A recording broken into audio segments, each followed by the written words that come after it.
வணக்கம். இன்றைக்கி நம்ம பார்க்க போகிற சமையல் என்னென்னு பார்த்திங்கன்னா, ஒரு அருமையான சைடிஷ் ரெசிபி தான் பார்க்க போகிறோம். மீன் மேக்கர் பட்டாணி போட்டு சூப்பரான குருமா. இது வந்து இட்லி, தோசை, சப்பாத்தி, சாதம், பரோட்டா எல்லாத்துக்குமே சூப்பராக இருக்கும். ப்ளைன் ரைஸில் கூட நீங்கள் குருமா ஊற்றி சாப்பிட்டிங்கன்னா அவ்வளோ அட்டகாசமாக இருக்கும். ஸோ வாங்க இந்த அருமையான மீன் மேக்கர் குருமா எப்படி செய்யலாங்கிறத பார்க்கலாம். இப்போ ஒரு பவுலில் பார்த்திங்கன்னா நல்லா தண்ணி சூடு பண்ணி வச்சுருக்கேன். தண்ணி நல்லா கொதிக்க ஆரம்பிச்சிருச்சு. இந்த ஸ்டேஜில் மெஷரிங் கப்பில் 1 கப் அளவுக்கு மீல் மேக்கர் எடுத்துருக்கேன், அதாவது சோயா சங்க்ஸு. இப்போ இது வந்து லைட்டாக கொதிக்க ஆரம்பிக்கட்டும். தண்ணி நல்லா கொதிக்க ஆரம்பிக்கவும் கேஸ் அமர்த்திட்டு அதில் கொஞ்சம் உப்பையும் போட்டு நல்லா கலந்து விட்டுருங்க. கலந்து விட்டுட்டு 20 நிமிஷம் கழிச்சிட்டு பார்க்கலாம். இப்போ மீன் மேக்கர் சுடுதண்ணில் போட்டிருந்தது நல்லா ஆறிடுச்சு. இப்போ வந்து புழிஞ்சு தனியாக எடுத்துக்கலாம். இந்த மாதிரி ஒரு 2-3 தடவை புழிஞ்சு எடுத்துக்கலாம். இப்போ நல்லா 2-3 தடவை புழிஞ்சு எடுத்தாச்சு. இது வந்து 2ஆக கட் பண்ணுறதுனாலும் கட் பண்ணிக்கலாம். நான் வந்து இன்றைக்கி கட் பண்ணல, முழுசாக தான் போட போகிறேன். இப்போ இதுக்கு ஒரு தேங்காய் பேஸ்ட் ரெடி பண்ணிக்கலாம். மெஷரிங் கப்பில் 1 கப் அளவுக்கு துருவின தேங்காய், ஒரு 4 பச்சை மிளகாயை சேர்த்துக்கலாம்.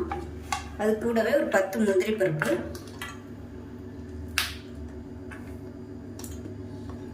ஒரு ஏலக்காய், 3 கிராம்பு சேர்த்துக்கலாம். அது கூடவே 1 டேபிள் ஸ்பூன் சோம்பு சேர்த்துக்கலாம். இது எல்லாத்தையுமே நல்லா நைஸாக அரைச்சிட்டு வந்துட்டு பார்க்கலாம். இப்போ நமக்கு தேங்காய் பேஸ்ட்டு ரெடி ஆயிடுச்சு. இப்போ ஒரு குக்கர் எடுத்துக்கலாம். தேவையான அளவுக்கு எண்ணெய் விட்டுக்கலாம். ஆனால் மசாலாலாம் நல்லா வதக்கணும், அதனால் ஒரு 4லேருந்து 5 ஸ்பூன் அளவுக்கு எண்ணெய் விட்டுக்கலாம். இப்போ எண்ணெய் நல்லா சூடாயிடுச்சு. 1 டீஸ்பூன் போல் சோம்பு சேர்த்துக்கலாம். அது கூடவே ஒரு பிரியாணி இலை சேர்த்துக்கலாம். கொஞ்சமாக கல்பாசி சேர்த்துக்கலாம். இதோடவே ஒரு கைப்பிடி அளவுக்கு புதினா கொத்தமல்லி சேர்த்துக்கலாம். அது கூடவே ஒரு கொத்து கருவேப்பிலை இலை சேர்த்துக்கலாம். இப்போ எல்லாமே நல்லா வதங்கிடுச்சு. ஒரு பெரிய வெங்காயம் நீளமாக நறுக்குனதை சேர்த்துக்கலாம்.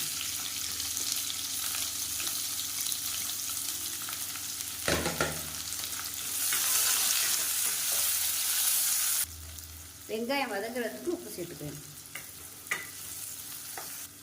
வெங்காயம் ஓரளவுக்கு வதங்கினதும் 1 டேபிள் ஸ்பூன் இஞ்சி பூண்டு பேஸ்ட்டு சேர்த்துக்கலாம்.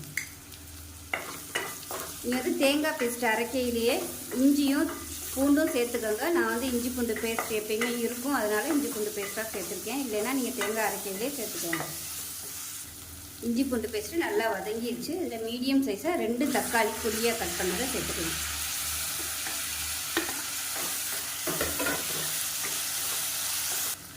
தக்காளி மசிஞ்சு வர்றதுக்காக 1/4 டேபிள் ஸ்பூன் மஞ்சள்தூள் சேர்த்துக்கலாம்.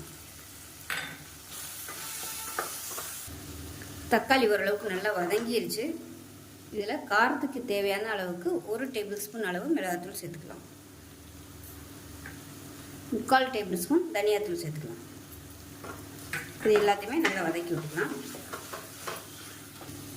இப்போ எல்லாமே நல்லா வதங்கிடுச்சு. இந்த ஸ்டேஜில் ஒரு கைப்பிடி அளவுக்கு பட்டாணி, இது வந்து ஃப்ரெஷ்ஷான பட்டாணி, கிடைச்சா சேர்த்துக்கோங்க. நம்ம புழிஞ்சு வச்சுருக்கிற இந்த மீல் மேக்கரையும் சேர்த்துக்கலாம். ஏற்கனவே சொன்ன மாதிரி நறுக்கி போடுறதுனாலும் நீங்கள் போட்டுக்கலாம். இது நல்லா இதோட பரட்டி விட்டுக்கலாம். இப்போ கொஞ்சமாக உப்பு சேர்த்துக்கலாம். இந்த மீன் மேக்கரில் பிடிக்கிறதுக்காக ஏற்கனவே நம்ம வேக வைக்கும் போதும் உப்பு சேர்த்துருக்கோம். இப்போ கொஞ்சம் சேர்த்துக்கலாம். இப்படியே ஒரு 2 நிமிஷம் வதக்கி விட்டுக்கலாம். அடுப்பு மீடியமான ஃப்ளேம்லேயே இருக்கணும்.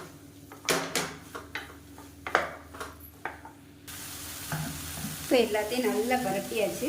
இப்போ நம்ம அரைச்சி வச்சுருக்கிற தேங்காய் பேஸ்ட்டை சேர்த்துக்கலாம்.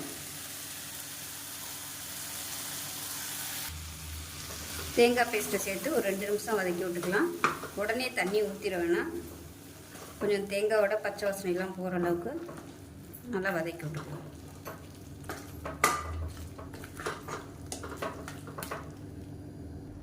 இப்போ ஒரு 2 நிமிஷம் நல்லா வதக்கியாச்சு. இப்போ மிக்ஸி அலசிட்டு தண்ணி சேர்த்துக்கலாம். சேர்த்துட்டு இப்போ தேவையான அளவுக்கு தண்ணி சேர்த்துக்கலாம். நான் வந்து கொஞ்சம் சூடு பண்ணி வச்சுருக்கிறேன் தண்ணி. எப்பயுமே பச்சை தண்ணி வந்து டைரெக்டாக அப்படியே ஊற்ற வேணாம். கொஞ்சம் சூடாக ஊற்றுனீங்கன்னா உங்களுக்கு டேஸ்ட்டு நல்லாயிருக்கும். ஒரு 2 டம்ளர் அளவுக்கு தண்ணி ஊற்றிருக்கேன். திக்னஸ் பார்த்துக்கிட்டு தண்ணி ஊற்றிக்கலாம் கலந்துட்டு. இப்போ உப்பு கொஞ்சம் கம்மியாக இருக்குது, உப்பு சேர்த்துக்கலாம். அதோட தண்ணியும் கொஞ்சம் சேர்த்துக்கலாம். சப்பாத்திக்குலாம் கொஞ்சம் கெட்டியாக வச்சுக்கோங்க. நான் வந்து இன்றைக்கி இட்லிக்கு தான் அதை வந்து சர்வ் பண்ண போகிறேன். அதனால் கொஞ்சம் தண்ணியாகவே வச்சுக்கிறேன். நல்லா கலந்து விட்டுடலாம். இதில் வந்து 1 டேபிள் ஸ்பூன் அளவுக்கு தயிர் சேர்த்திங்கன்னா இன்னும் நல்லா டேஸ்ட்டாக இருக்கும். நான் வந்து சேர்க்கலை. சேர்த்திங்கன்னா உங்களுக்கு டேஸ்ட்டு சூப்பராக வரும். இப்போ குக்கரை மூடி வச்சிடலாம். மூடி வச்சுட்டு நல்லா ஒரு 3 விசில் விட்டுட்டு ஸ்டீம் போனதுக்கப்புறம் பார்க்கலாம். இப்போ குருமா எப்படி இருக்குன்னு பார்க்கலாம்.